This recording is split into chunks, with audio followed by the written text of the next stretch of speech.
लाघ्यम couple विशद देशम सानुजम राममीने. त्या भगवान श्रीरामाच्या नामाने अख्ख्या भव सागरातून आपण पार होतो.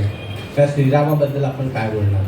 आपलं भाग्य एवढंच आहे की त्या भगवंताचं ते भव्य मंदिर उभं राहिलं त्यावेळेला ते बघायला आपले डोळे उभे होते. हेच त्या श्रीरामाची आपल्यावर असलेली कृपा आहे असं आपण म्हणू शकतो.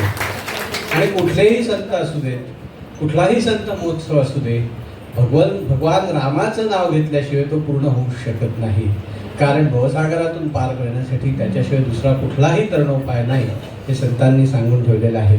त्याच रामाचं चरित्र आज आपल्या समोर घेऊन येणार आहेत मर्यादा पुरुषोत्तम श्रीराम. तर ते आहेत श्री दामोदर रामदासी. श्री दामोदर रामदासी हे प्रेरणादायी वक्ते, प्रवचनकार व कथा व्यास आहेत. श्रीमद भागवत कथा, श्री रामायण कथा ते करतात. रामदासी मठ नवगण राजुरी जिल्हा बीड या परंपरेतले ते आहेत. 1994 पासून ज्ञानेश्वरी, दासबोध आणि इतर अनेक आध्यात्मिक विषयांवर प्रवचन करत ते भारतभर फिरत असतात. त्यांनी मास कम्युनिकेशन आणि पत्रकारिता यात सुद्धा डिप्लोमा केला आहे. 2007 साली त्यांनी सत्यानंद योग सेंटर पुणे येथून योग, प्राणायाम आणि ध्यानाचे प्रशिक्षण सुद्धा घेतले आहे. ते अनेक आध्यात्मिक शिबिरांचं आयोजन करत असतात. प्रसिद्ध वक्ते व लेखक श्री प्रकाश रामदासी यांचे आपली संस्कृती, आरोग्य, संपन्न 100 वर्षे जगा आणि श्री ज्ञानेश्वरी चिंतन हे ग्रंथ त्यांनी संपादित केले आहेत. 2002 पासून मूल्य शिक्षण, व्यक्तिमत्व विकास, तणावमुक्ती व आनंदी मानसिकता या विषयावर त्यांनी महाराष्ट्रातील अनेक संस्थानांमध्ये व्याख्याने दिली आहेत. 2010 पासून एकपात्री नाटक योद्धा संन्यासी स्वामी विवेकानंद यांचे हिंदी व मराठीमध्ये भारतभर 400 पेक्षा अधिक यशस्वी नाट्यमंचन त्यांनी केले आहे. या कार्यक्रमाच्या माध्यमातून स्वामी विवेकानंदांच्या चरित्रातील महत्त्वाच्या घटना व प्रेरणादायी विचार लाखो तरुणांपर्यंत त्यांनी पोहोचवले आहेत. आपल्या बालविकास संघामध्ये हा आपण संत महोत्सवातच स्वामी विवेकानंदांचा योद्धा संन्यासी हा प्रयोग, शंकराचार्य हा प्रयोग केलेला होता. बरोबर, शंकराचार्य हा प्रयोग. शिवाय आद्य शंकराचार्य, राष्ट्रकुल समर्थ रामदास स्वामी आणि मर्यादा पुरुषोत्तम श्रीराम या एकपात्री नाटकाचे देखील नाट्यमंचन ते करत असतात. तेव्हा असे हे दामोदर बुवा रामदासी आज आपल्यासमोर मर्यादा पुरुषोत्तम भगवान श्रीरामाची कथा मांडणार आहेत. तेव्हा एकदा जोरदार टाळ्या करूया. कारण ते आता रामाच्या स्वरूपातच आपल्यासमोर अवतरणार आहेत. मी त्यांना विनंती करतो की त्यांनी त्यांच्या नाट्यमंचनाची सुरुवात करावी. धन्यवाद.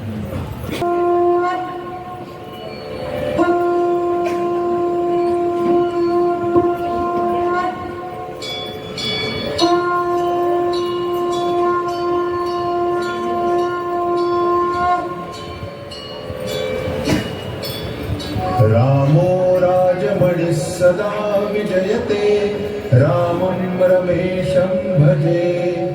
रामेणाभिहता निशाचरचमू, रामाय तस्मै नमः. रामान्नास्ति परायणं परतरं, रामस्य दासोऽस्म्यहम्. रामे चित्तलयः सदा भवतु मे, भो राम मामुद्धर.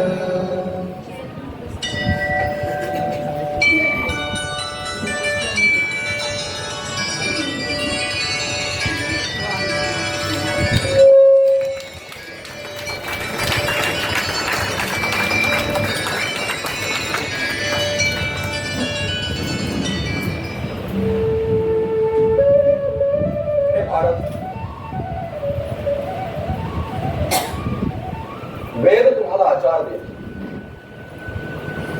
वेदांत तुम्हाला विचार देईल,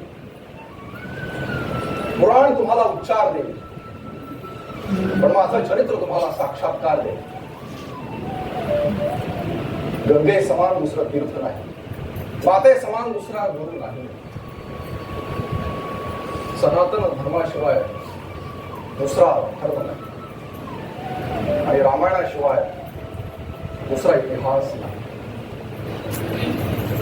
एक एक अक्षरम पुंसा महापातक नाशनम. माझ्या चरित्राचा एक एक अक्षर महापातकांचा विनाश करतो. म्हणून मी श्रीराम माझं चरित्र वारंवार ऐकायला हवं. म्हणूनच आज मी माझं चरित्र आपल्याला सांगायला आलो. आपण आरंभ करूयात अयोध्येपासून. अयोध्येचा इक्ष्वाकू वंश, ज्यांच्या रथाचा मार्ग स्वर्गापर्यंत जात होता, ज्या अग्नीला आहुती देत होते, महादानी होते, महातपस्वी होते. सनातन धर्माच्या रक्षणासाठी, संत सज्जनांच्या रक्षणासाठी युद्ध करत होते. त्यांच्या प्रशासनामध्ये अमात्य आणि मंत्रिमंडळाच्या 2 स्वतंत्र संस्था होत्या. ज्यांचे मंत्री उपजीविकेसाठी राज्य यंत्रणेवर अवलंबून नव्हते. राज्य सत्तेवर ऋषी सत्तेचं नियंत्रण होतं. ऋषी संस्कृती, दानव संस्कृती, मानव संस्कृती, वानर संस्कृतीचा एक अद्भुत संगम ज्या युगामध्ये झालेला होता ते त्रेतायुग. त्या युगामध्ये अवतार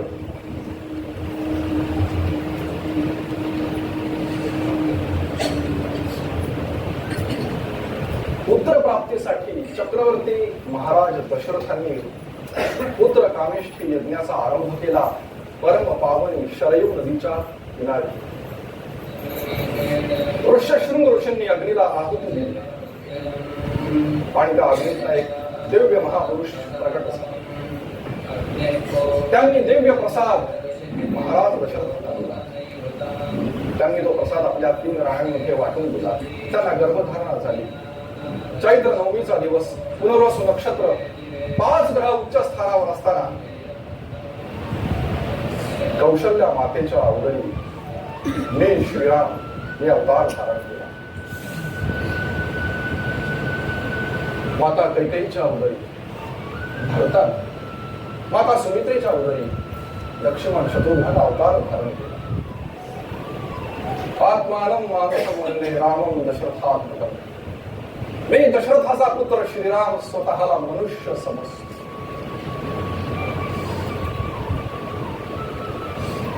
अभ्रतेचा भाव आणि मनुष्यतेचा भाव असा एक अद्भुत संगम माझ्या लीलांमध्ये आहे. 16 वर्षांचं होण्याआधीच शास्त्र, युद्धनीती, राजनीतीमध्ये मी अगदी कुशल झाले होते. आम्हा कुमारांच्या विवाहाविषयी आमचे पिताश्री वरिष्ठ मंत्र्यांच्या बरोबर वार्तालाप करीत असताना तिथे ऋषी विश्वामित्रांचं आगमन झालं. चक्रवर्ती महाराज दशरथ, माझ्या यज्ञाच्या रक्षणासाठी तुझा वीर सुपुत्र श्रीराम मला हवा आहे. सुबाहू आणि मारीच यांच्यापासून तोच रक्षण करू शकतो, माझ्या आश्रमाचं, माझ्या यज्ञाचं. ते ऐकल्याबरोबर पिताश्री चिंताग्रस्त झाले. वशिष्ठांच्या बरोबर त्यांनी चर्चा केली आणि ते तयार झाले. आम्ही बालवयी भाते राम लक्ष्मण ऋषी विश्वामित्रांच्या बरोबर त्यांच्या आश्रमाच्या दिशेनं अयोध्येतून निघालो. माझ्या बरोबर माझा प्राणप्रिय लक्ष्मण. त्याच्याशिवाय मला अन्न पसत नव्हतं, झोप सुद्धा येत नसत. माझा प्राणप्रिय लक्ष्मण बंधुत्वाचं सर्वोच्च शिखर होता. आम्ही दोघही जण गुरु विश्वामित्रांच्या बरोबर होता. आमची यात्रा सुरू झाली. मजल दर मजल करीत आम्ही जात असताना वाटेमध्ये आम्हाला एक महाभयंकर अरण्य लागलं. ते ताडकीचं वन होतं. त्या वनामध्ये आमचा सामना ताडका राक्षसींशी झाला. त्या राक्षसीनी बरोबर आमचं भयंकर युद्ध झालं आणि मी ताडकेचा वध केला. भारीच आणि सुबाहूपासून ऋषी विश्वामित्रांच्या यज्ञाचं आम्ही रक्षण केलं. सुबाहूचा वध केला. एकाच सुगारानं त्या मारीच्याला 100 वेळे रोड ढकलून दिला. गुरु विश्वामित्र आमच्यावर प्रसन्न झाले. त्यांनी आम्हाला दिव्य अस्त्र आणि शस्त्र दिले.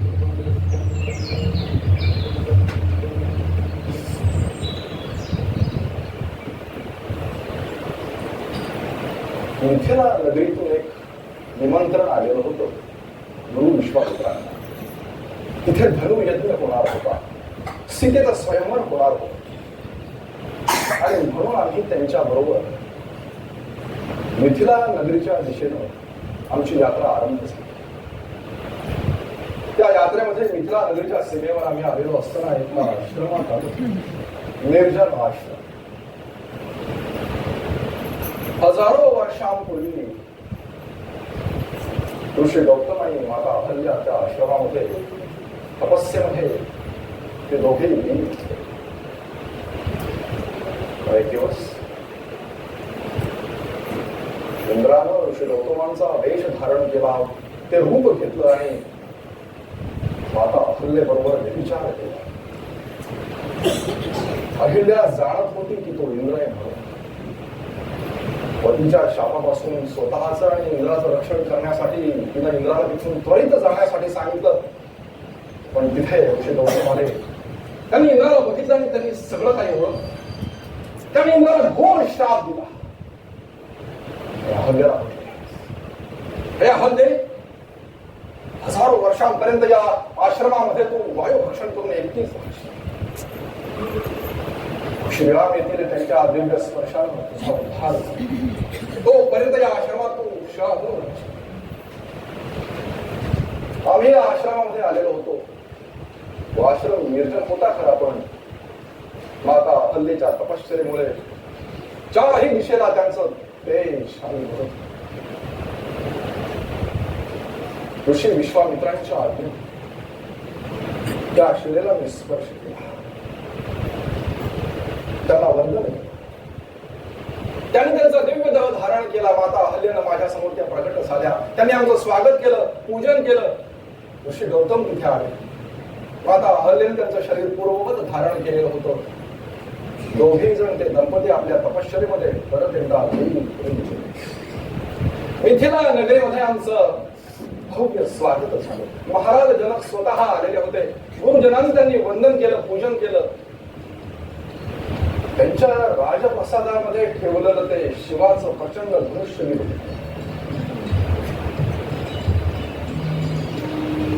दहा वर्षांपूर्वी यज्ञासाठी भूमी नांगरत असताना त्यांना त्या भूमीतनं एक कन्या प्राप्त झाली.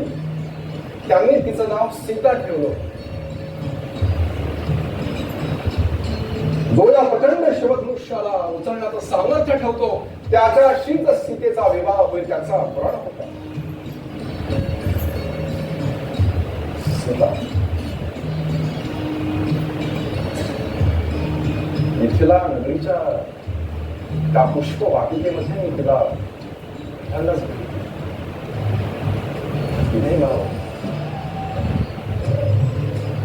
लोकांनाही जाणवलं की आम्ही हे अनंत जन्मांचे प्रेमी. तिच्या हृदयातले सगळे भाव मी जाणत होते. तिने मनोमन आई भवानीला प्रार्थना केली, माझ्याशीच विवाह व्हावा.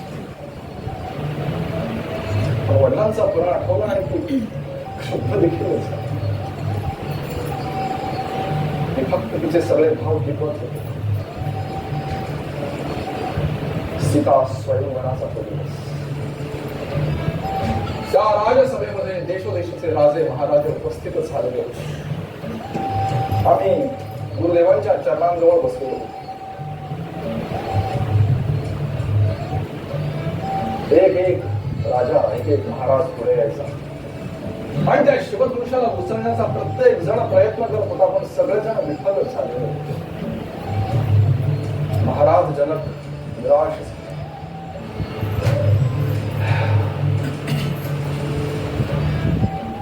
आपण सर्वजण आता इथून जाऊ शकतो.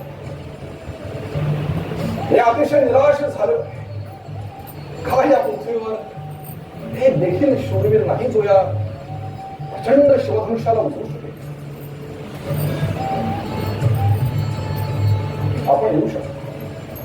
ही पृथ्वी क्षत्रिय विहीन झाली असं मला वाटतं. हे ऐकल्याबरोबर लक्ष्मणाला क्रोध आला. महाराज जनक, ज्या राजसभेमध्ये रघुवंशी बसलेले असतात तिथे ही भाषा शोभत नाही. मी संकेतानंच लक्ष्मणाला शांत राहायला सांगितलं. गुरु विश्वामित्र बसलेले होते, त्यांनी मला संकेत केला.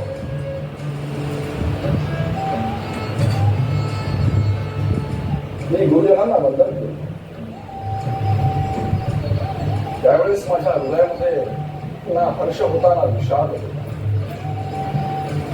गुरूंच्या आज्ञेनं त्या शिवधनुष्याकडे शिवाचं ते प्रचंड धनुष्य मी त्याला वंदन केलं. आणि मोठ्या सहजतेने त्या धनुष्याला उचल त्या प्रत्येकच्या चढवायला गेलो तितक्यात ते मधून तुटून सगळा हे राजसभा पण तितक्यात कुठून तरी भगवान परशुराम तिथे आले. हे राम, तू शिवाचं प्रचंड शिवधनुष्य तोडलास. माझं हे वैष्णव धनुष्य बघ, काय तुझ्यामध्ये सामर्थ्य आहे? काय तुझ्या धनुष्यावर बाण चढू शकतोस? हे वैष्णव धनुष्यावर भगवान परशुराम क्षत्रिय, काय तुम्ही मला पराक्रमहीन समजून माझा तिरस्कार करता? तुमचा आभार मी स्वीकारतो. भगवान परशुराम सावधान. आणि त्या द्वंद्व युद्धामध्ये त्यांच्या हातातलं वैष्णव धनुष्य मी हिसकावून घेतलं, त्याच्यावर बाण चढवलं. त्याबरोबर माझी वैष्णवी शक्ती देखील मी खेचून भगवान परशुराम तेजोहीन झाले. हे राम, तुम्ही त्रिलोकनाथ श्री हरीने माझा पराभव केला. धन्य असं म्हणून भगवान परशुराम महेंद्र पर्वताच्या दिशेने तपश्चर्या ते निघून गेले. आणि सीतेशी माझा विवाह संपन्न झाला. सीतेची धाकटी होते उर्मिला, तिचा विवाह लक्ष्मणाशी झाला. महाराज जनक त्यांचे बंधू कुशध्वज त्यांच्या कन्या मांडवी श्रुतकीर्ती, मांडवीचा विवाह भरताशी झाला. श्रुतकीर्तीचा शत्रुघ्नाशी झाला. माझ्या जीवनामध्ये सीतेचा प्रवेश. या ब्रह्मांडामध्ये जे शुद्ध आहे, जे सत्य आहे, जे शुद्ध आहे, जे पुण्यमय आहे, ते सीतेचं रूप आहे. भारताचा सारभूत स्वभाव सीतेमध्येच व्यक्त झालेला आहे. सीता आमच्या राष्ट्राची देवता आहे. अनंत युगांमध्ये कदाचित माझ्यासारखे राम आले असतील, गेले असतील, पण सीते समान दुसरी सीता झाली नाही. कदाचित वेद पुराण समाप्त होऊन जातील, कदाचित संस्कृत भाषा नष्ट होईल, असे शब्द ध्यानामध्ये ठेव. जोपर्यंत या पृथ्वीवर 5 सनातनी देखील जिवंत असतील, ग्रामीण भाषा बोलणारे, तोपर्यंत सीतेची कथा ते जगाला सांगतील. ज्या समाजामध्ये सीतेचा जन्म झाला, त्या समाजामध्ये स्त्रियांचा जेवढा सन्मान झाला, तेवढा सन्मान दुसऱ्या कुठल्याच समाजामध्ये झाला नाही. अयोध्येमध्ये आमचं भव्य स्वागत झालं. सगळ्या अयोध्येमध्ये आनंदाचं, उत्साहाचं अगदी वातावरण. सगळेजण आनंदी होते. मातांचे आशीर्वाद प्राप्त झालेले होते. आम्हाला गुरुजनांचे आशीर्वाद, नगरवासियांचे आशीर्वाद प्राप्त झालेले.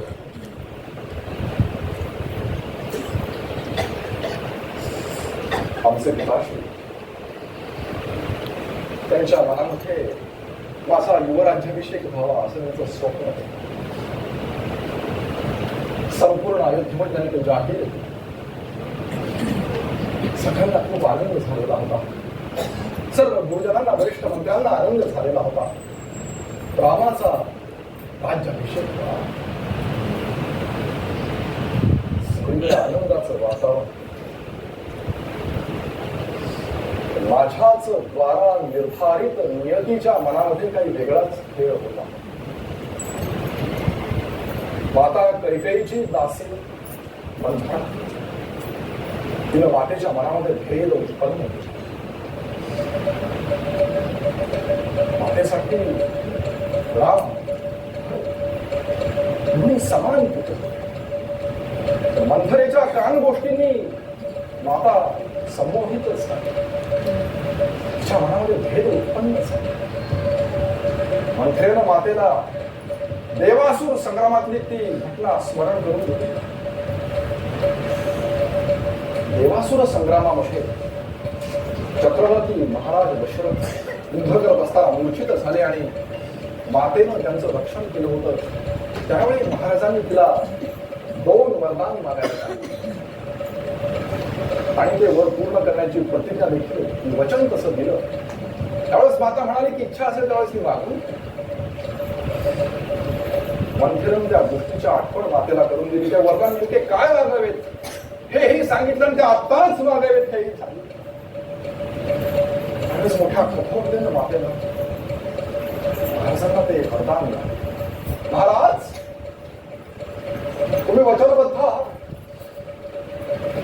2 वर तुम्ही मला देणार आहात. आठवताय ना? मला ते आत्ताच हवे. तुम्ही प्रत्येकाबद्दल देखील आहात.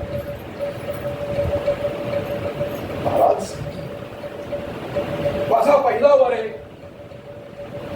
रामाच्या जागी भरताला राज्याभिषेक झाला आणि माझा दुसरा वर आजच 14 वर्षांसाठी वनवासी वेशावर रामाला दंडकारण्यामध्ये जाताना मला बघायचं.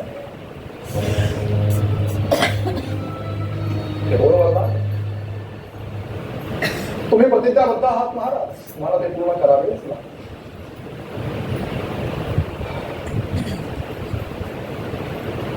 त्या वज्राघातानं पिताश्री अनेक पद्धतीनं त्यांनी मातेला समजवण्याचा प्रयत्न मातेनं काय ऐकलं.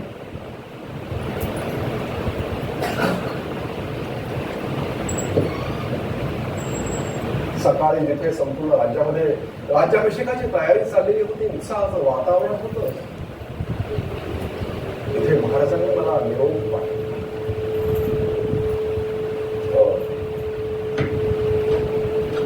महाराजांच्या भवनामध्ये मी गेलो. त्यांच्या कक्षेमध्ये मी प्रवेश केला आणि मी बघितलं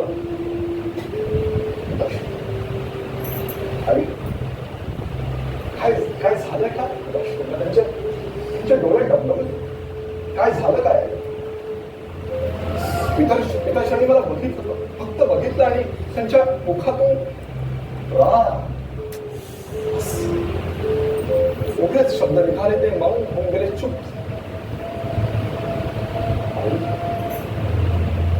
माझ्या हातनं काय अपराध झालाय का ग? अश्रूंच्या डोळ्यामध्ये अश्रू काय काय काय झालं काय सांग तरी.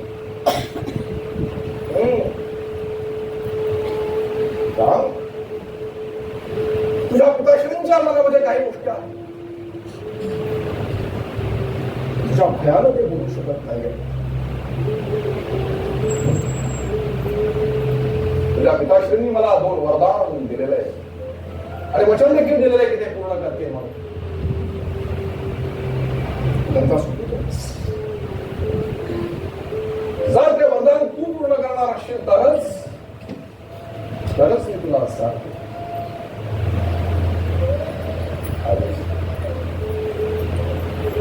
पिताश्री म्हणत असतील तर मी अग्नीमध्ये उडी मारायची माझी तयारी आहे.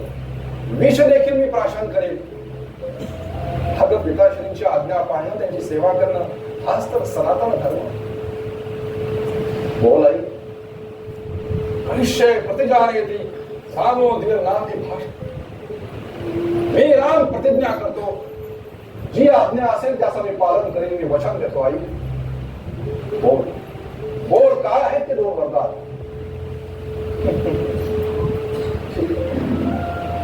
तू म्हणतोयस म्हणून सांगतोय. मला खात्री आहे तू पूर्ण करशील.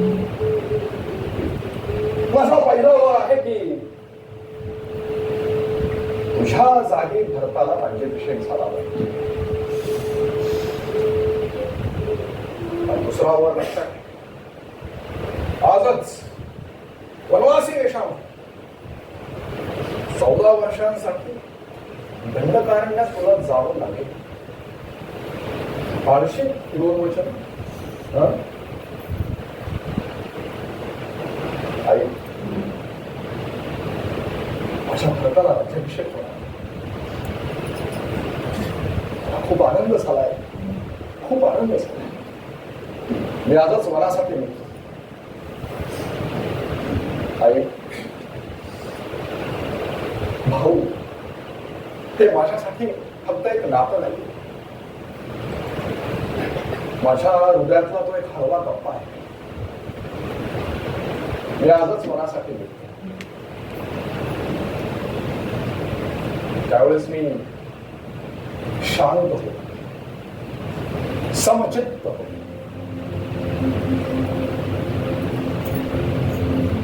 आपण जेव्हा परिस्थितीला, आपल्या भोवतालच्या माणसांना, स्वतःला स्वीकारतो ना, त्यावेळेला जीवन कसं अगदी सरळ आणि सुखद होऊन जातं. जीवन एक संघर्ष आहे असंही म्हणता येईल, आणि जीवन एक उत्सव आहे असंही म्हणता येईल. आपल्या दृष्टिकोनावर सगळं सुखदुःख अवलंबून असतं. त्या वनामध्ये मला जायचं होतं, उत्सव साजरा. वानप्रस्थ जीवन, तो एकांत, रावण वधाचं माझं अवतार प्रयोजन हे पूर्ण होणार होतं. मला ते आमंत्रण होते. मला स्वतःवर विश्वास होता. एक स्वतंत्र जीवन त्या वनामध्ये मी जगणार होतो. आपण जेव्हा स्वतंत्रतेनं जगतो ना, त्यावेळेस आपण पूर्ण क्षमतेनं काम करतो. त्या वनात मला जायचं.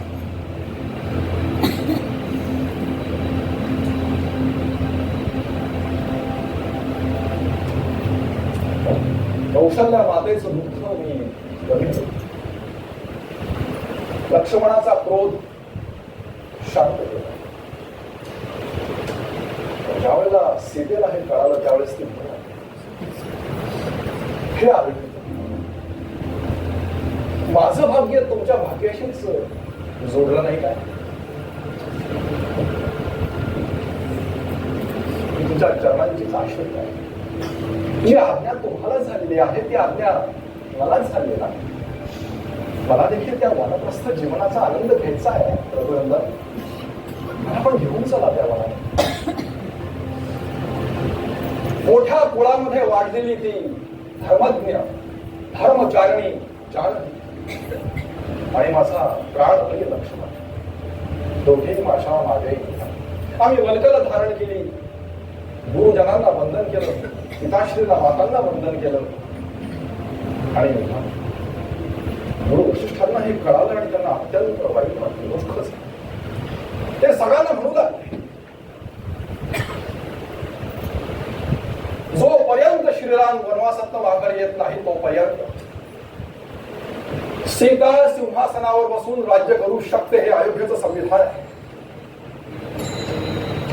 आणि जर सीतेला देखील श्रीरामांच्या बरोबर जायचं असेल तर आम्ही सगळे नगरवासी त्यांच्या बरोबर निघून जाऊ.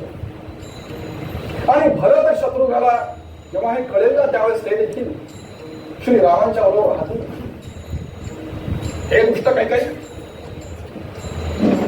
नाही. तद भविता राष्ट्रम यत्र रामो न भूपती तद वनं भविता राष्ट्रम यत्र रामो निवत्सति. श्रीराम ज्या राष्ट्राचे राजे नसतील ते राष्ट्र राष्ट्र म्हणून राहणार नाही, वन होऊन जाईल. आणि श्रीराम ज्या वनामध्ये निवास करतील ते वन देखील एक स्वतंत्र राष्ट्र होऊन जाईल. लक्षात.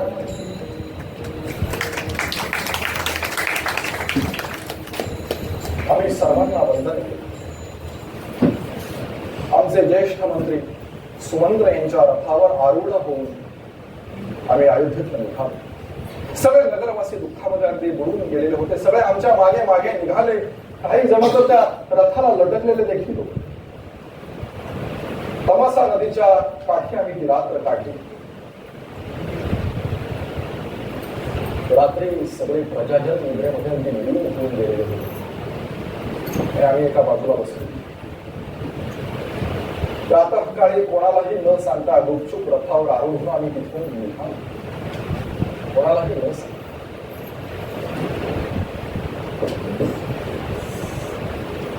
हे माझी जन्मभूमी अयोध्या, हे परम पावनी शरीर,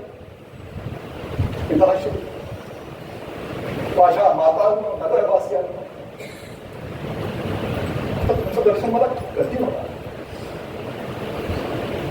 स्वतःचीच समजून घातली. राम,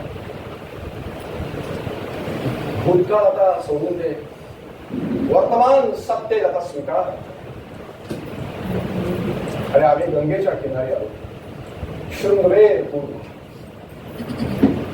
शृंगवेर. तिथे माझा बालसखा निषादराज मुख होता. त्याच्या आलिंगनामध्ये माझा सगळा श्रम परिहार होऊन गेला. आम्हाला गंगेच्या पार जायचं होतं. त्यानं केवटाला बोलवलं. केवट तिथे आला. तो आम्हाला म्हणू लागला, हे रघुनंदन, हे राम, मी असं ऐकलंय की तुमच्या चरणरजाच्या त्या स्पर्शानं श्रेयेची सुंदरस्त्री झाली. तुमचा स्पर्श झाला तर माझी नौका काय सुंदर स्त्री होईल. मला क्षमा करा. आधी मला तुमचे चरण धुवू दे, मग मी तुम्हाला गंगा पार करतो. कबूल आहे का? ठीक आहे, ठीक आहे. आणि केवटानं त्याच्या परिवारानं चरण धुतले आणि ते सगळं चरणोदक घेऊन टाकलं. त्याने आम्हाला गंगा पार केली. केवट, आमच्यामुळे तुला श्रम झाला ना. सौभाग्य, कृतज्ञता, प्रेम, या सगळ्या भावनांनी त्याचे डोळे डबडबलेले. खरंच माझ्याकडे त्या केवटाला देण्यासाठी काही नव्हतं. ती सीता रत्नजडीत आणखी त्याला द्यायला लागली. मात्र भल्या डोळ्यांनी मला म्हणले, हे तुमच्याकडनं काही फक्त हे कृपा करा. ज्यावेळेला माझा मृत्यू येईल ना, हा अंतिम क्षणी ह्या भवसागराच्या पार माझ्या नौकेला तुम्ही करून टाका. तुमच्याकडे मला काही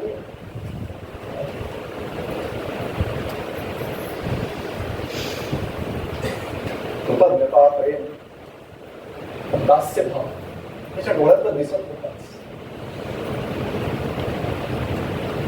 आम्ही धनुष्य धारण केलेलं होतं, कवच धारण केलेलं होतं. वडाचा चीक केसांना लावून जटा बांधलेला. आणि आमचं ते रूप तिथे जमा झालेले सगळेजण बघत. गंगापार आल्यानंतर आमची ती यात्रा चालू झाली. गंगा, यमुना यांचं संगम क्षेत्र तीर्थराज प्रयाग तिथे आम्ही आलो. यमुनेचं पूजन महाज्ञानी भरद्वाज मुनींच्या आश्रमात त्यांचं दर्शन आणि आशीर्वाद आम्हाला प्राप्त झाले. तिथून आम्ही चित्रकूटला गेलो. चित्रकूट पर्वतावर महाज्ञानी महातपस्वी वाल्मिकी ऋषींचं दर्शन आम्हाला प्राप्त झालं. त्यांचे आशीर्वाद आम्हाला मिळाले. तिथेच पूजे करून आता आम्ही राहू लागलो.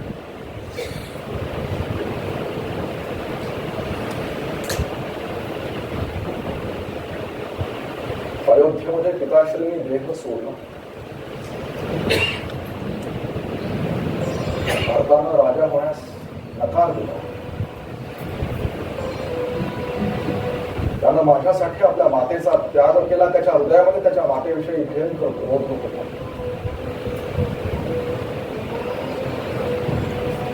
अयोध्येची चतुरंगी सेना घेऊन मातांना घेऊन तो चित्रकूटला आला.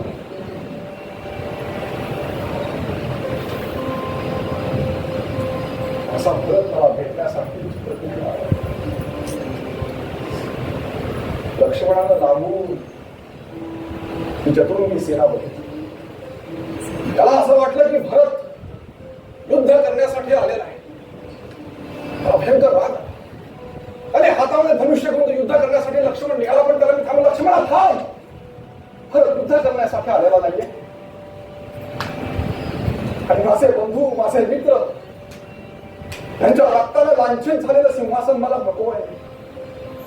या पृथ्वीचं राज्य मला हवं आहे, पण माझ्या भावांसाठी हवं, माझ्यासाठी नको आहे. माझा भरत मला भेटायला आला.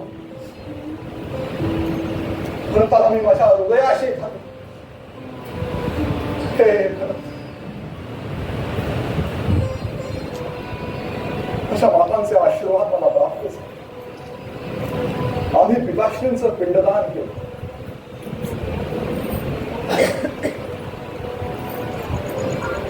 हे महाज्ञानी भरत,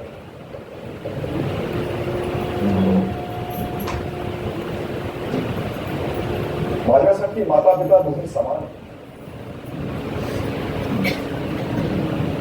मातेच्या आज्ञेचं पालन मी करतोय. हा सगळा माझ्या पूर्वकर्मांचाच तर खेळ आहे.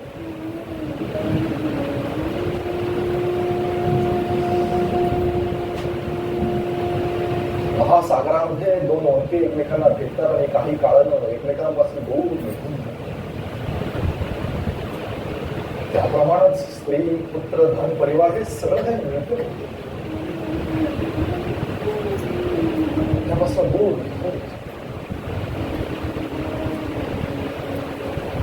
भावनेपेक्षा कर्तव्य श्रेष्ठ आहे. भरत, माघारी अयोध्येला जा आणि अयोध्यावासियांची सेवा कर. विपरीत परिस्थितीमध्ये देखील चित्ताचा समतोल ढासळू देऊ नकोस. कर्तव्याचा निर्वाह तर हाच सनातन धर्म आहे.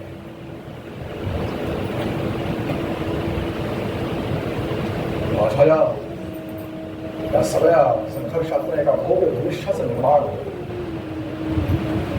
जा भरत, माघारी जा.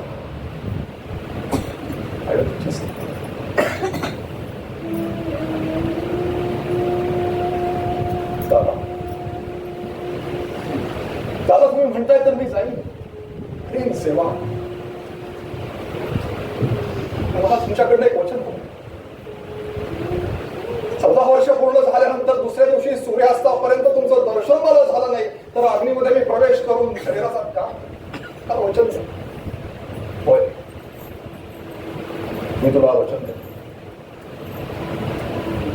14 वर्षानंतर मी येईनच. गुरु वशिष्ठांच्या आज्ञेने त्याला सुवर्ण बाजू काढल्या. त्यांना मी धारण केलं. वैष्णवी शक्तीने त्यांना भारी केलं आणि हाताला दिलं. भरताना नंदीग्रामामध्ये त्या पादुकांची स्थापना केली. कंदमुळं खाऊन वनवासी वेश धारण करून तो अयोध्येची सीमा करू लागला.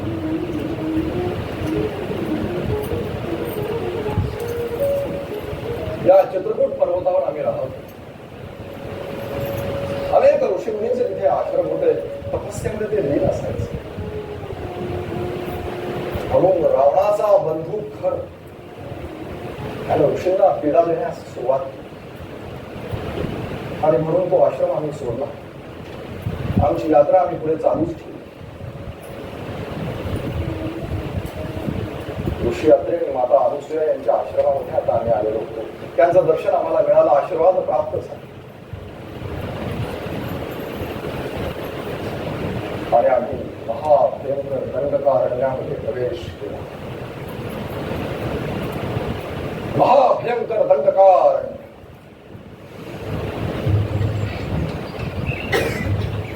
त्या अनेक ऋषीमुनींचे आश्रम होते. त्यांच्या यज्ञशाळा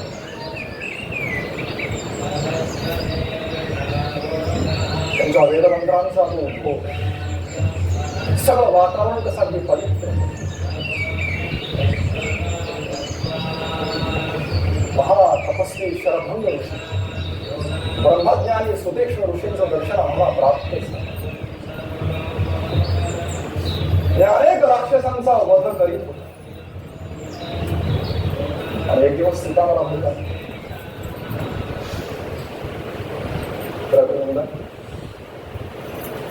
आपण तर वानप्रस्थ आहोत. वानप्रस्थ जीवनाच्या मर्यादेचं पालन आपण करायला नाही. कधी शत्रुत्व असताना तुम्ही राक्षसांना मारत आहात हे योग्य नाहीये. का मारताय त्यांना?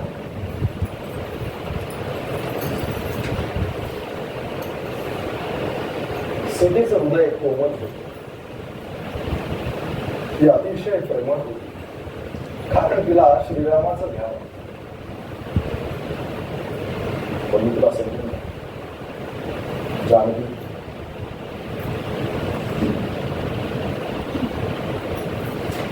विंध्याचल पर्वत क्षेत्र आम्ही राक्षस विहीन करून टाकले. त्याचप्रमाणे दक्षिण दिशेला असलेलं हे दंडकारण्याचं क्षेत्र आम्हाला राक्षस विहीन करून टाकायचं. आपापल्या आश्रमांच्या मध्ये तपस्येमध्ये लीन असलेले ऋषी, नवीन पिढी घडवणारे आचार्य, शिक्षक यांचं जे उदात्त आचरण आहे हाच सनातन धर्म. हे अधर्मी, हे राक्षस येतात, त्यांची ग्रंथालय जाळतात, त्यांच्या आश्रम उद्ध्वस्त करतात, या सर्व राक्षसांना मारून त्यांचा वध करणं यासाठीच तर माझा अवतार लिखित केला आहे. अरे धन्य आहे ते ऋषी, धन्य आहे ते तपस्वी, धन्य आहे ते शिक्षक, हे आचार्य मृत्यूला सामोरे गेले पण आपला स्वधर्म सोडला नाही. या राक्षसांच्या वाट्यावर ते चालत गेले नाही. आता सगळेजण संत सज्जन एकत्रित आलेले आहेत. हा अन्याय, हा अत्याचार, हा बलात्कार, या शोषणाच्या विरोधात त्यांनी विद्रोह पुकारलेला आहे. त्यांच्या हृदयामध्ये जो अग्नी जळत आहे ना, त्याला मला शांत करायचा नाहीये. त्यांच्या संघर्षाचं मी नेतृत्व करतो. जानकी, एक क्षत्रिय आहे, हा संघर्ष मला करावाच लागेल. आणि जेव्हा वीर पुरुष पावलं पुढे टाकतात त्यावेळेला ते माघार घेत नसतात. भलेही मृत्यू आला तरी चालेल, हा संघर्ष मला करावाच.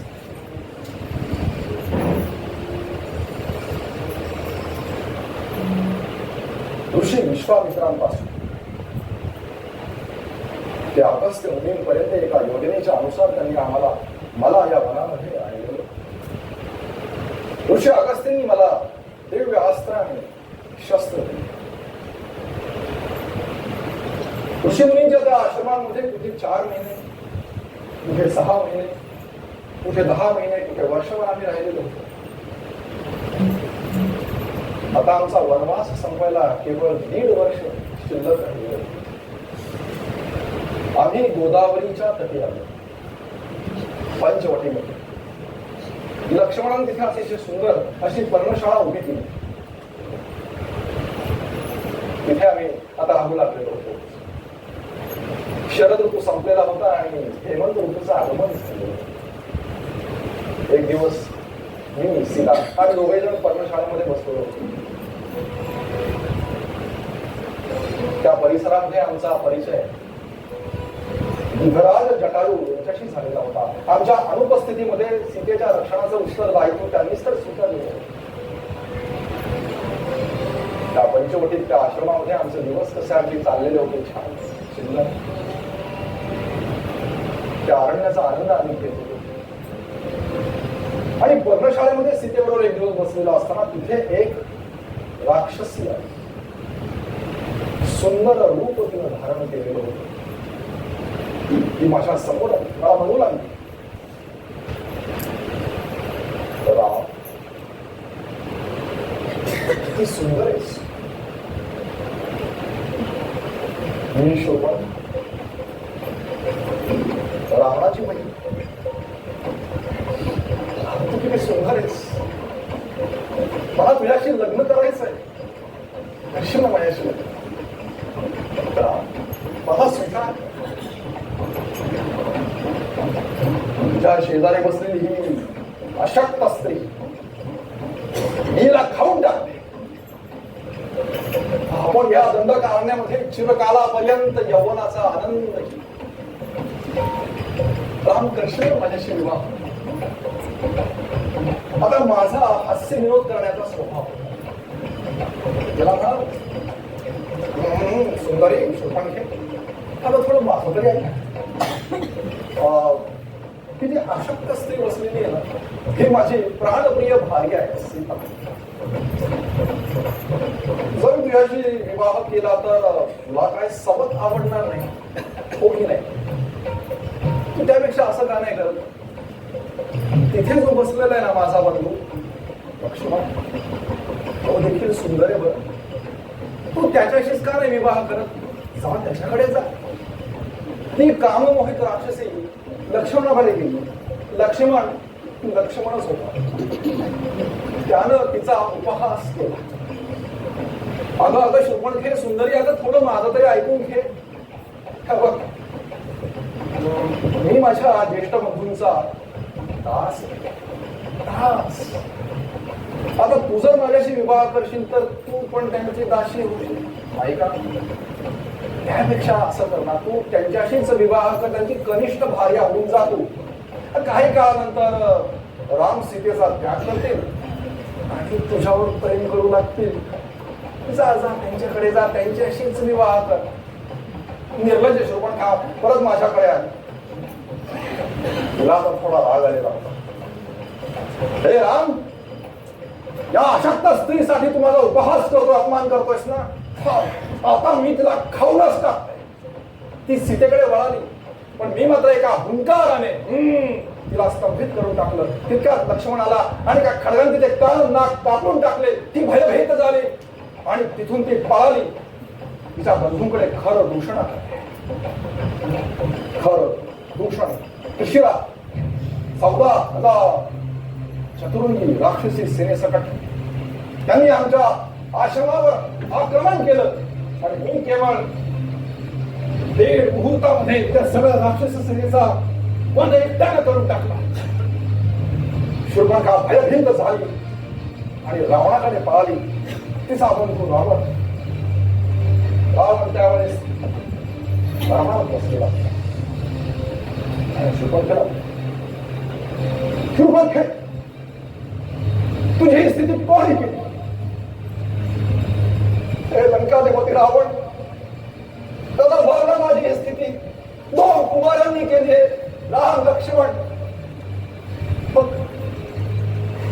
त्या रामानं एकट्यानं 1.5 मुहूर्तामध्ये खरं दूषणाचा वध केला, त्रिशिरेचा वध केला. 14,000 चतुरंगी राक्षसी सेनेला ठार केलं. दादा, माझ्या या अपमानाचा प्रतिशोध हे हा सीतेला मी कसं विसरू शकतो? माझी पत्नी सीता खूप सुंदर आहे बाबा, खूप सुंदर आहे. मी तुझ्यासाठी गेले होते तिला उचलून आणायला,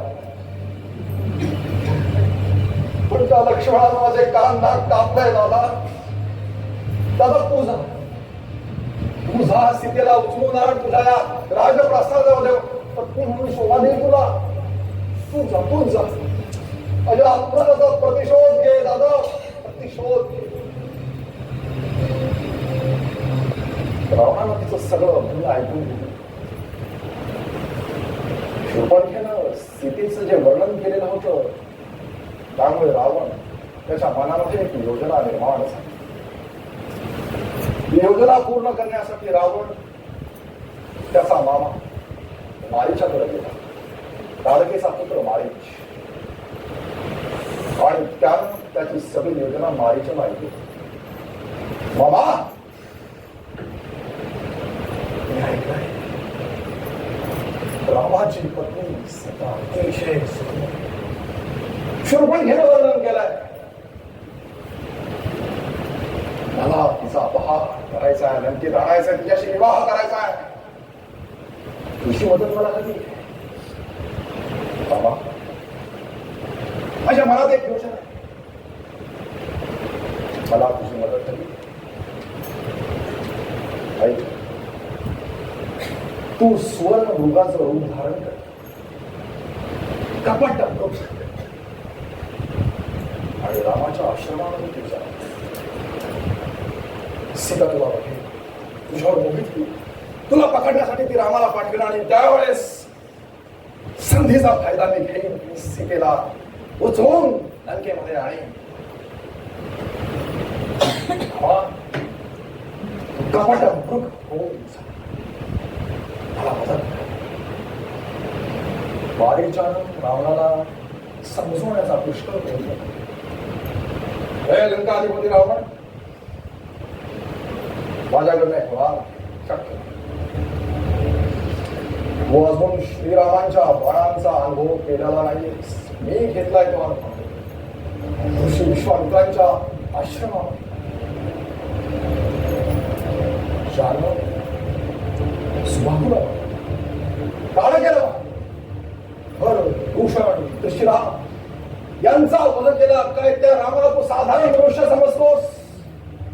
एकाच बाणामध्ये 100 जणी दूर त्यानं मला फेकून दिलं होतं. हे त्याच्या भयानं मी सगळी कुकर्म सोडून दिली आणि सत्कर्माला लागलोय. माझ्याकडनं होणार नाही. सीतेला विसरण करून मागरे लंकेत निघून हे ऐकल्याबरोबर रामाला अतिशय राग आला. मारीच दोन्ही प्रकाराने आपलं मरण बघत होता. शेवटी त्याला निर्णय घेतला, हे रावणा, तुझ्या हातनं मरण्यापेक्षा मी श्रीरामांच्या हातून मरण श्रेयस्कर समजेन. मी तयार. आणि मग मारीच स्वर्ण मृग झाला आणि आमच्या आश्रमामध्ये आला. सीतेनं त्याला बघितलं. हे आर्यपुत्र, बघा ना, तो मृग, ते हरिण किती सुंदर आहे. रघुनंदन बघा ना, जर तुम्ही त्याला जिवंत पकडलात ना तर तो आपलं मनोरंजन करेल. आणि जर तुम्ही त्याचा वध केला ना, त्याचा चर्म आसन म्हणून उपयोगी पडेल. रघुनंदन जाणा, पकडा ना त्याला, किती सुंदर आहे ते हरिण. जा ना, राघव जा. सीतेनं हट्ट केला. लक्ष्मणा, आश्रमामध्ये दक्षिणा धनुष्यबाण घेतला आणि त्या हरणाच्या मागे मागे गेला. ते हरिण मोठं मायावी होतं. ते मला आश्रमापासून दूर घेऊन गेलं. कधी ते अदृश्य व्हायचं, कधी प्रकट व्हायचं. शेवटी मी ब्रह्मास्त्राचा वापर केला आणि एक महाभयंकर बाण त्या हरणावर सोडला. बाण लागताच ते हरिण खाली कोसळत आणि माझ्या आवाजामध्ये एक करुण स्वर काढला, सीते, हे लक्ष्मणा, धावा, मला रक्षण करा. लक्ष्मणा, कुठे आहेस तू? सीते. हे ऐकल्याबरोबर आश्रमामध्ये सीता घाबरत भयभीत झाली. लक्ष्मणा, नक्की तुझे दादा संकटात आहेत. तू त्वरित जा, बरोबर त्यांना. जा जा लक्ष्मणा, जा, ते संकटामध्ये असतील ना. काळजी करू नका. दे, दानव, यक्ष, राक्षस, गंधर्व कोणी देखील श्रीरामांशी युद्ध करण्याचं सामर्थ्य ठेवत नाही. घाबरू नका. नाही लक्ष्मणा, तू त्वरित जा. जा, बघ तुझ्या दादांना नक्की ते संकटात आहे. सीतेचं ते वर्मभेदक कठोर भाषण आहे.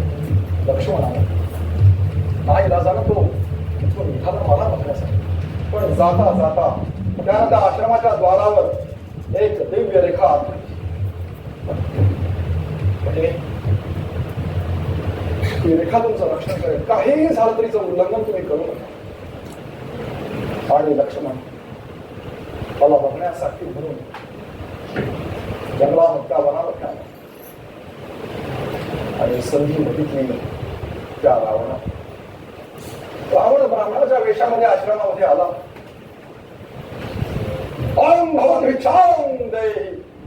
आहे का कोणी आश्रमात? अतिथी आलेला आहे द्वारावर.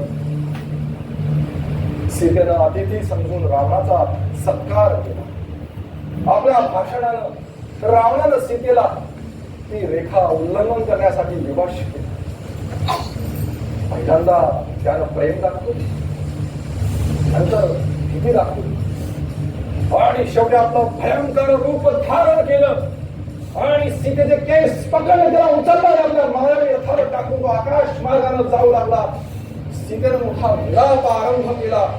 मार्गाने जात असताना जटायूने त्यांना अडवलं. जटायू आणि रावणाचं भयंकर युद्ध सुरू झालं. आपल्या नखानं, चोचेनं रावणाने रक्त बंबाळ केलं. त्याचा सारथी मारला. त्याचे गाढव देखील रथाला बांधले, ते देखील त्याने मारले. भयंकर युद्ध झालं. पण शेवटी रावणानं आपल्या खड्यानं जटायूचे पंख छाटले. जटायू कोसळून भूमीवर पडले. आकाश मार्गाने घेऊन गेला रावण सीतेने.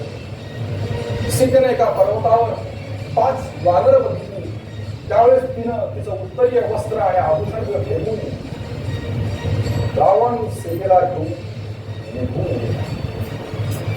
आणि इकडे मी आश्रमाकडे येत असताना वाटेमध्ये लक्ष्मणाला ऐकून इकडे काय करतोस?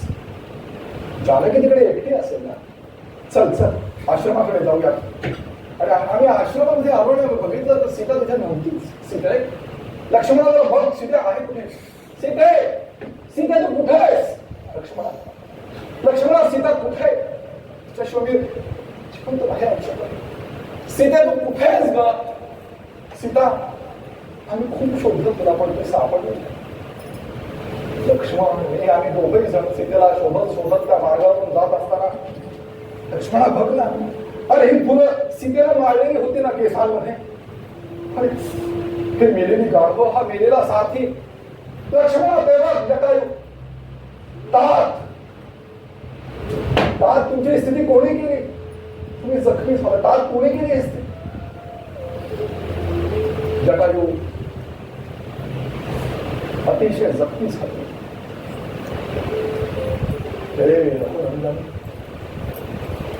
जानकीचा अपहार रावणाने केला. दक्षिण दिशेला तो तिला घेऊन गेला.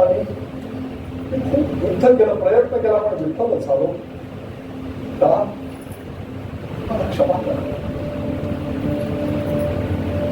माझा हा क्षण आहे. मला मुक्ती द्या प्रभू, मला मुक्ती द्या.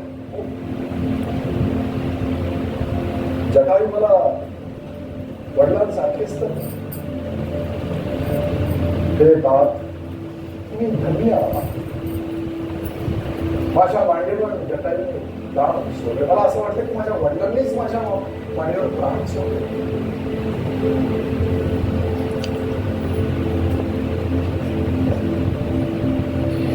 आम्ही दक्षिण दिशेला पुढे चालू आहे. मनुष्यतेचा भाव आणि भगवतेचा भाव त्याचा एक अद्भुत संगम माझ्या दिलेमध्ये होता.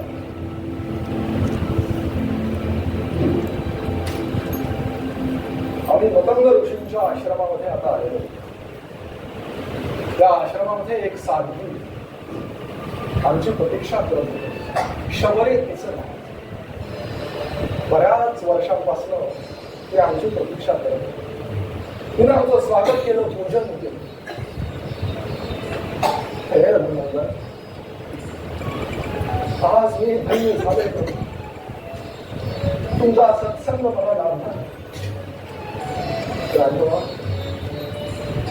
किती वर्षांपासून मी तुमची प्रतीक्षा करते. ते राघवा, मी आश्रमातली एक सर्वसाधारण स्त्री तुमची वाट बघते. पंपा सरोवराच्या या क्षेत्रातली फळं ही बोरं मी गोळा केली तुमच्या पूजनासाठी. त्याचा स्वीकार करा प्रभू. ही बोरं खूप गोडे बरं का. मी चाकून बघितली, खूप मजबूत आहे. त्याचा स्वीकार करा, स्वीकार करा. तिनं मोठ्या प्रेमानं ती बोर मला अर्पण केली.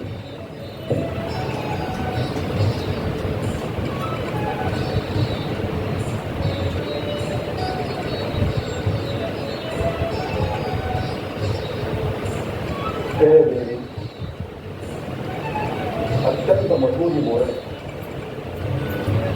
तुमचा भक्तिभाव यामध्ये उतर. अन्न जेव्हा भक्तिमय होतो ना त्यावेळेस ते प्रसाद होईल. पाणी जेव्हा भक्तिमय होतो त्यावेळेस ते तीर्थ होतं. घर जेव्हा भक्तिमय होतं त्यावेळेस ते मंदिर होतं. प्रवास जेव्हा भक्तिमय होतो त्यावेळेस तो यात्रा होतो. संगीत जेव्हा भक्तिमय होतं त्यावेळेस ते कीर्तन होतं. कर्म जेव्हा भक्तिमय होतं त्यावेळेस ते सत्कर्म होतं. आणि मनुष्य जेव्हा भक्तिमय होतो त्यावेळेस तो नारायण.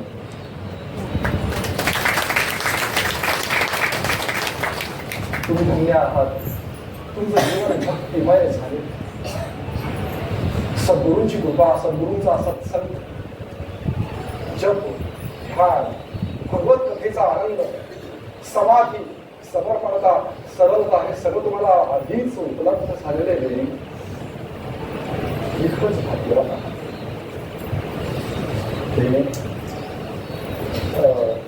काय तुम्ही जानकी विषयी काही जाणता का?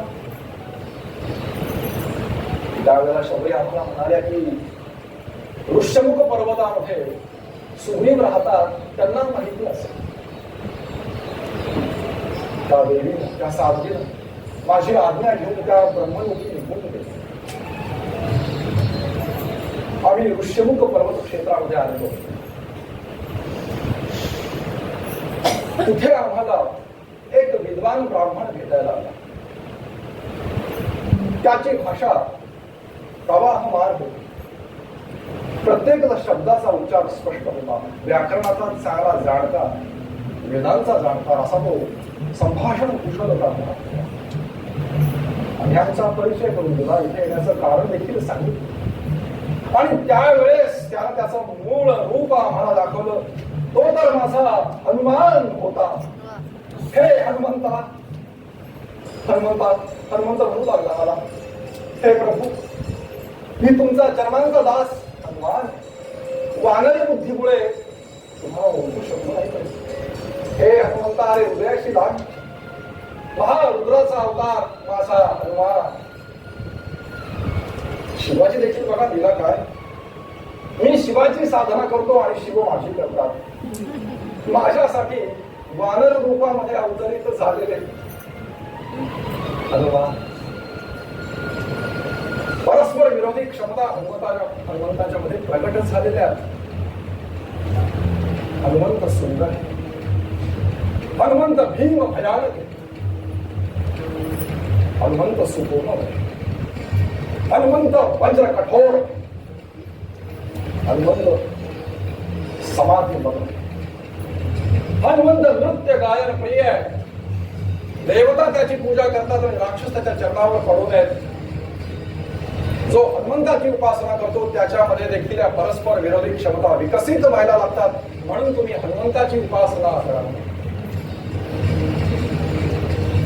हनुमंतामुळेच सुग्रीवाशी आमची मैत्री झाली. अग्नीच्या साक्षीनं सीता शोध घेण्याचा त्याने निर्णय घेतला. आम्हाला तसं वचन देखील सुग्रीव त्यानं आम्हाला सीतेनं फेकलेलं उत्तरीय वस्त्र आणि आभूषण दाखवलं. दर्शना की आभूषण जरा बघतोस का दादा? नाहम जानामी केयुरे, नाहम जानामी कुंडले, नूपुरे त्वभिजानामी नित्यम पादारी वंदना. दादा ही नूपुर नक्कीच बहिणींच्या, कारण मी तुमच्या चरणांची पूजा करतो, मला माहिती आहे. आणि हे केयूर कुंडल नक्की कोणाचे आहेत मी सांगू नाही शकत. लक्ष्मणानं सीतेचा चेहरा कधी बघितलाच नव्हता असं नव्हतं. सीतेची चरण त्याच्यासाठी मातृ चरण होते, ध्यानाचा विषय होतो. म्हणून चटकन त्याने ती नूपुर ओळखली. सुग्रीवानं त्याची कथा आम्हाला ऐकवली.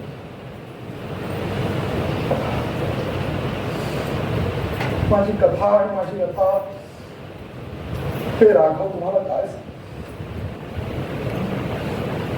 वाली माझा मोठा बंधू, किष्किंध्याचा राजा. एक दिवस असं झालं की मायावी नावाच्या राक्षसाबरोबर त्याचं युद्ध झालं, युद्ध. पुढे लढत लढत त्या विवरामध्ये शिरले. वालीनं मला विवराच्या द्वारावर उभं केलं.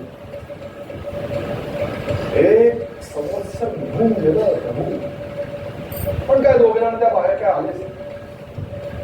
बऱ्याच दिवसांनी त्या असुराची गर्जना मी ऐकली. मला असं वाटलं की वालीचा आता वध झालेला आहे. त्या विवरातनं रक्त बाहेर आलेलं मी बघितलं. वराच्या द्वारावर ती शिळा लावून टाकली आणि माघारी आलो किष्किंधेमध्ये. किष्किंधेच्या मंत्र्यांनी माझा राज्याभिषेक केला आणि मी राजा झालो. बऱ्याच दिवसांनी वाली माघारी आला. त्यानं मला सिंहासनावर बसलेलं बघितलं. त्याला अत्यंत राग आला. मला मारहाण केली. मला हाकलून दिलं राज्यात.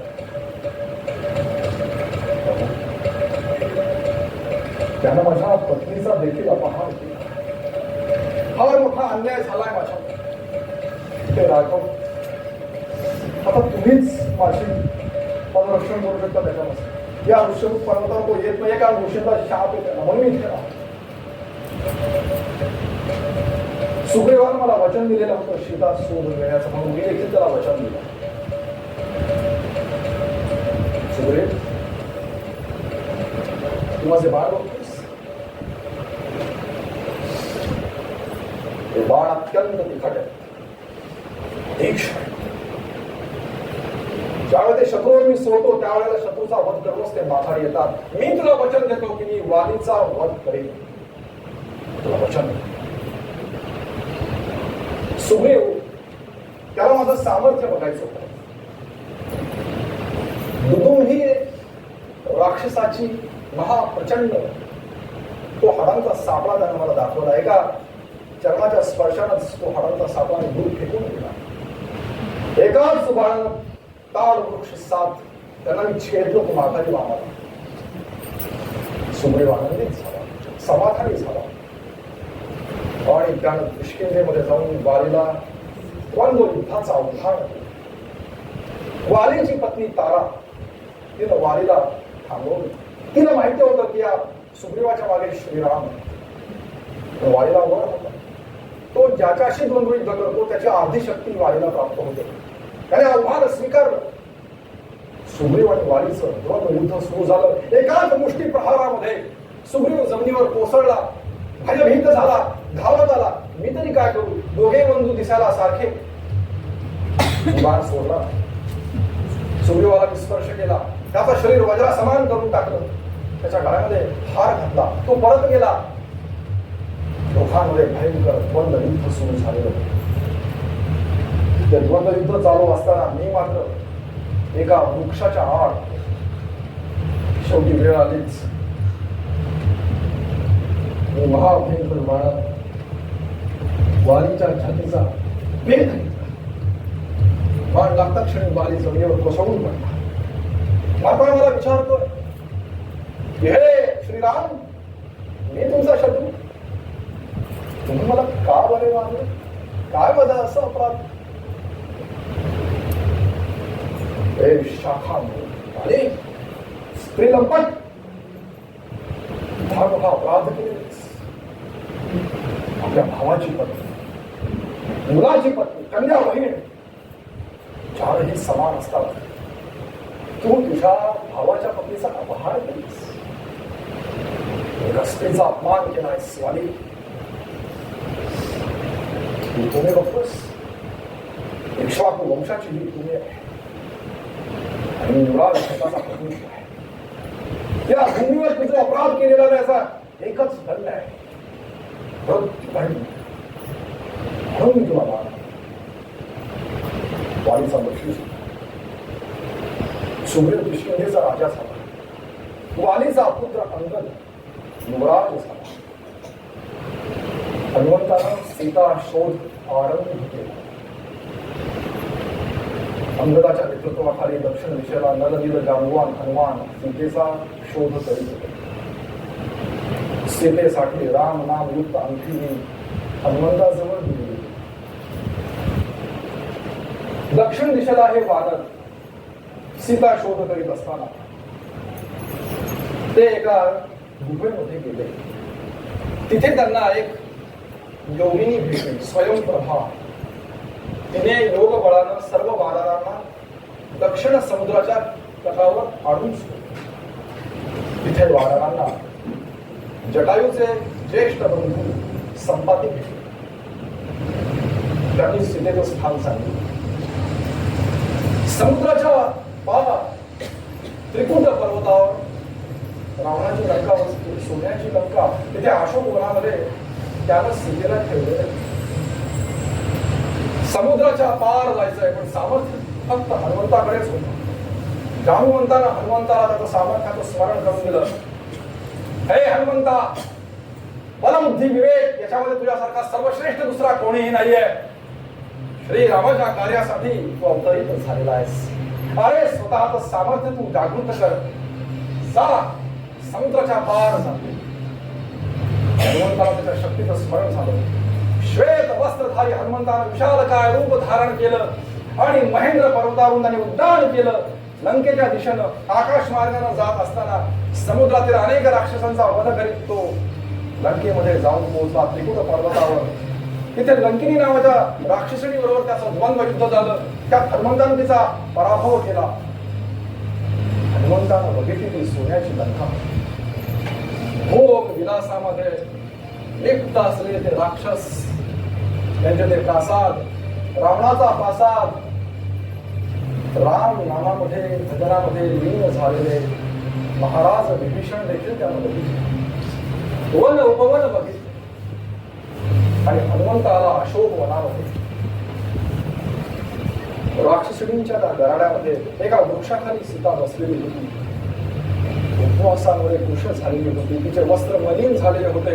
हनुमंतानं सूक्ष्म रूप धारण केलं आणि तो वृक्षावर जाऊन लपून बसला. इतक्यात तिथे रावण आला. सीतेला म्हणू लागला, ए सुंदरी, घराचा त्याग माझा स्वीकार कर. बलात्कारानं स्त्रियांचा अपहार करणं हा तर राक्षसांचा धर्म आहे ना. रामदेव माझ्या शरीरामध्ये विषय वासनेला आंदोलित करतात. माझा स्वीकार कर. तुझ्या इच्छेशिवाय मी तुला स्पर्श करणार. हयाचा त्याग कर. माझा स्वीकार आणि म्हणून तुला माझ्या प्रासादात शोभा आहे. ऐकल्याबरोबर स्थितीला अत्यंत करुणा. मी रामाला म्हणाली, हे निर्लज्ज रावण, श्रीरामांच्या बाणांचा तो अजून अनुभव घेतला नाहीस म्हणून तुझी ही भाषा आहे. मी एक पतिव्रता आहे. श्रीराम आणि मी अभिन्न आहोत. आत्ताच्या आत्ता या क्षणी माझ्या पातिव्रत्याच्या तेजातून आम्ही भस्मीभूत करू शकते. निघून जा इथून. रामाला अत्यंत राग आलेला होता. तो तिथून निघून गेला. वृक्षावर लपलेला हनुमान हे सगळं काही बघत. राम राम युक्त अंतिकाने सीतेच्या समोर टाकली. स्वतःच रूप प्रकट केलं. आतापर्यंत घडलेली सगळी कथा सीतेला ऐकली. त्या क्षणाला सीतेची इच्छा असती तर हनुमंतानं तिला मुक्त केलं असतं. पण तिची भावना स्वतः श्रीराम येतील, रामाचा वध करतील आणि त्याला मुक्त करतील. श्रीरामांच्या कीर्तीला ही गोष्ट शोभाच केली. तिची भावना तशीच. सीतेनं हनुमंताला दिव्य चूडामणी दिला. हनुमंतानं तो घेतला. हनुमंतानं ते सगळं अशोक वन उद्ध्वस्त करून टाकलं. त्याला पकडायला आलेले अनेक राक्षस त्या सगळ्यांचा वध केला. शेवटी रावणाचा पुत्र इंद्रजित हनुमंताला पकडण्यासाठी निघाला. त्याने ब्रह्मास्त्र सोडलं आणि हनुमंताला जखडून टाकलं. हनुमंतानं देखील ब्रह्मास्त्राचा आदर केला. रावणाच्या राजसभेमध्ये तो त्याला घेऊन गेला. रावणानं हनुमंताचा अपमान करण्यासाठी त्याच्या शेपटीला आग लावली आणि आग लागताच हनुमंताने तिथून उड्डाण घेतलं. तो महाभयंकर हनुमान, भीमरूपी महारुद्रा वज्र हनुमान मारुती वनारी अंजनी सुता रामदूता प्रभंजना महाबली प्राणदाता सकळा उठवी बळे सौख्यकारी दुःखहारी धूर्त वैष्णव गायका दिननाथा हरिरूपा सुंदरा जगदंतरा पाताळ देवता हंता भव्य सेंदूर लेपना लोकनाथा जगन्नाथा पुराणनाथा पुरातना पुण्यवंता पुण्यशीला भावना परितोषका. हनुमंतानं उड्डाण घेतलं. सगळ्या लंकेला आग लावली आणि त्या अग्नीमध्ये लंकेचा अहंकार जळून गेला. रावणाचा व्यक्तिगत दुर्व्यवहार या अग्निकांडामुळे सार्वजनिक झालेला होता. हनुमंतानं लंकेच्या जनतेला हे दाखवून दिलं की रावणासारखा एक भोगी पतनशील राजाला राजा म्हणून ते कसं काय स्वीकार करू शकतात.